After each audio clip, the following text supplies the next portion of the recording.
रायबरेली में राहुल गांधी का rail coach factory दौरा, मायावती के बयान पर साधी चुप्पी। अयोध्या में सपा सांसद अवधेश प्रसाद ने की प्रेस वार्ता के दौरान सांसद ने दी चेतावनी, कहा जिला मुख्यालय पर सपा करेगी धरना प्रदर्शन। बरेली में एडवोकेट अमेंडमेंट बिल के खिलाफ हुआ प्रदर्शन, वकीलों ने एकत्रित होकर किया प्रदर्शन, डीएम कार्यालय पहुंचे राष्ट्रपति को सौंपा ज्ञापन। संभल हिंसा को लेकर पुलिस का बड़ा खुलासा, हिंसा में 6 मामलों की चार्जशीट दाखिल। नमस्कार, आज की खबर में आपका स्वागत है। मैं हूं आपके साथ शिखा मेहरोत्रा। शुरुआत करते हैं उत्तर प्रदेश खबरों की। रायबरेली में अपने 2 दिवसीय दौरे के अंतिम दिन कांग्रेस नेता राहुल गांधी ने रेल कोच फैक्ट्री का दौरा किया, जहां उन्होंने अधिकारियों से फैक्ट्री की समस्याओं और उपलब्धियों पर चर्चा की। मायावती के बी टीम वाले बयान पर प्रतिक्रिया के सवाल पर राहुल गांधी ने टिप्पणी करने से इनकार करते हुए कहा, मेरी स्पीचेस सुनिए और थैंक यू कहकर चुप्पी साध ली। इसके बाद वो लालगंज कस्बे में युवाओं से संवाद के लिए रवाना हो गए। अयोध्या में कानून व्यवस्था को लेकर सपा सांसद अवधेश प्रसाद ने प्रेस वार्ता की। वार्ता के दौरान उन्होंने कहा कि 27 फरवरी को जिला मुख्यालय पर धरना प्रदर्शन करेंगे। सपा सांसद अवधेश ने बताया कि जनपद में कई घटनाएं हुई हैं, इन सभी घटनाओं को लेकर जिला मुख्यालय पर समाजवादी पार्टी धरना प्रदर्शन करेगी। वहीं दूसरी तरफ मिल्कीपुर उपचुनाव को लेकर अवधेश प्रसाद ने कोर्ट में जाने की बात कही और महाकुंभ पर सवाल उठाते हुए कहा कि भाजपा सरकार ने महाकुंभ को कलंकित किया है और ये कलंक कभी बीजेपी सरकार धुल नहीं पाएगी।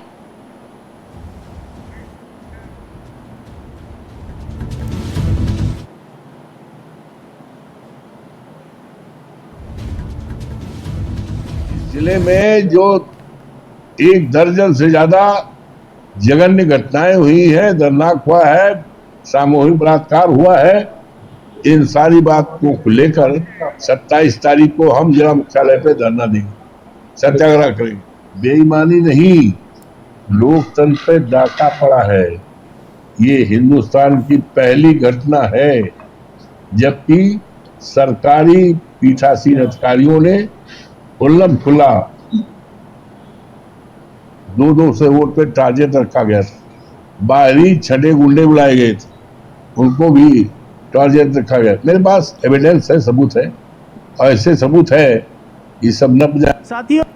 अमेंडमेंट बिल 2025 के विरोध में बरेली बार एसोसिएशन के अधिवक्ताओं ने बड़ी संख्या में एकत्रित होकर प्रदर्शन किया और डीएम कार्यालय पहुंचकर राष्ट्रपति को संबोधित एक ज्ञापन सौंपा। वहीं ज्ञापन में अधिवक्ताओं ने अमेंडमेंट बिल को तुरंत वापस लेने की मांग करी है। इसके अलावा बार एसोसिएशन के अध्यक्ष मनोज हरित और bar council of Uttar Pradesh के सदस्य शिरीष मेहरोत्रा ने बताया कि 25 फरवरी को अधिवक्ताओं के द्वारा अमेंडमेंट बिल के विरोध में हड़ताल की जाएगी।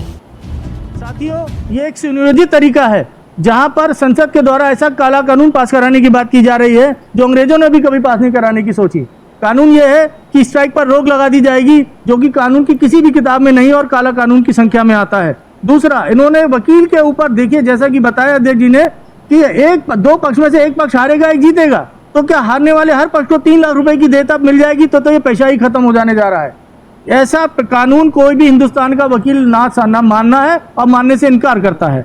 इसके लिए हम लोग पूरे देश में आंदोलन छेड़ने जा रहे हैं। प्रदेश की बार काउंसिल ने 21 और प्रचंड रूप से 25 तारीख को एक हड़ताल की घोषणा करी है। साथ ही जो हमारी बार काउंसिल ऑफ इंडिया और बार काउंसिल ऑफ स्टेट्स हैं, उनका लोकतांत्रिक स्वरूप खत्म कर देने के लिए और उन्हें पंगु बना देने के लिए इसमें प्रावधान किया गया है, जिसके लिए प्रोटेक्शन एक्ट था वो तो इन्होंने लागू किया नहीं सरकार ने, बल्कि एक अमेंडमेंट करके 2025 के नाम से एडवोकेट्स के खिलाफ उसमें जितनी खराब बातें हैं उनको लगा के वो लेके आ रहे हैं बिल। हालांकि अभी वो पास नहीं हुआ है, लेकिन जो उसका जो मसौदा जो उन्होंने दिया है उसके हिसाब से जितनी भी चीजें हैं, बहुत सारी चीजें ऐसी हैं जो अधिवक्ताओं के हित की नहीं है।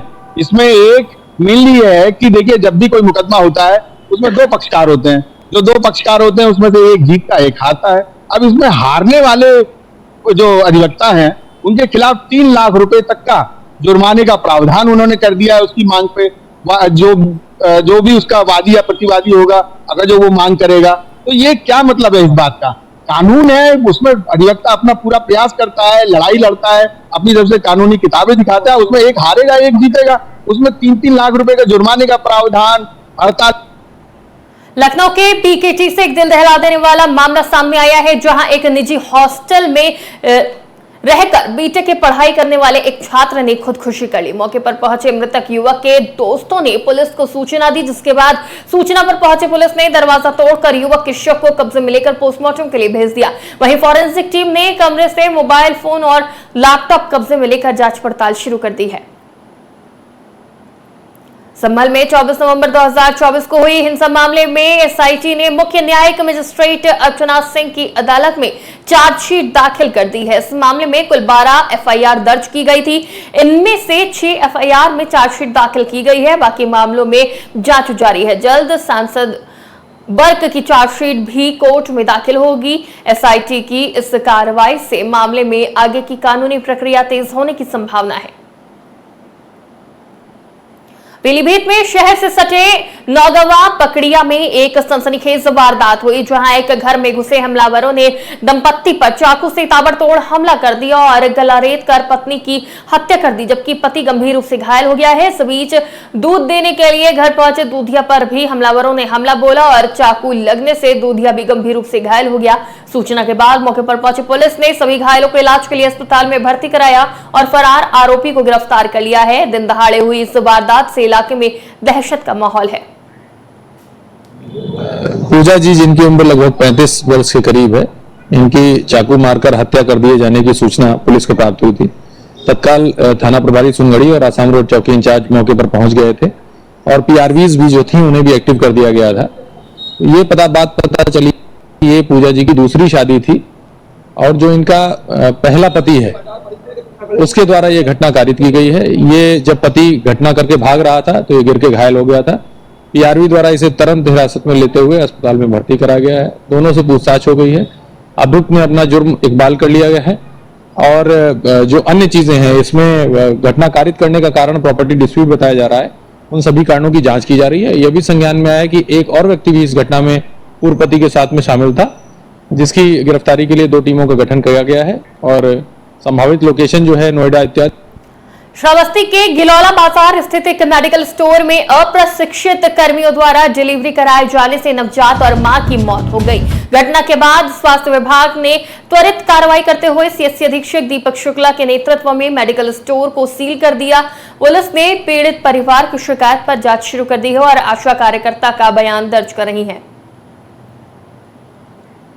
में तो नहीं ओपन होता है। अगर कोई बिना रजिस्ट्रेशन के लिए चला रहा है तो उसको हम लोग सील करते हैं। रजिस्ट्रेशन अगर उसका हो जाता है तो फिर ओपन करते हैं, वरना नहीं कर सकते। इंडिया में आने के पहले मैंने बंद करा दिया उसको। हॉस्पिटल बंद हो उसके बारे में मैं डिप्टी सीएमओ को भेजा हूँ, वो जांच करके आते हैं। फिर बात मौत पे तो पुलिस कार्रवाई होगी। आशा की पोस्टिंग ग्राम प्रधान के द्वारा, उसको मैं निकाल नहीं सकता हूँ, लेकिन जो भी आशा दोषी पाया जाएगा बीएचएस के माध्यम से। खबर लखनऊ से है, जहां खुद को विश्व प्रसिद्ध सेक्सोलॉजिस्ट होने का दावा करने वाले 5 डॉक्टरों और हकीमों के खिलाफ बड़ी कार्रवाई हुई है। औषधि विभाग की टीम ने छापेमारी करते हुए सेंटरों पर सैंपल लिए और जांच में सामने आया कि ये डॉक्टर युवाओं को यौन इलाज के नाम पर कुछ अंग्रेजी दवाओं का मिश्रण प्रदान कर रहे थे। इस संदिग्ध प्रथा की जांच में लखनऊ के चारबाग, हजरतगंज और जैन क्लिनिक समेत कुल 4 सेंटरों पर सैंपलिंग की गई। उत्तर प्रदेश की खबरों में फिलहाल इतना ही। देश और दुनिया की तमाम खबरों के लिए देखते रहिए आज की खबर।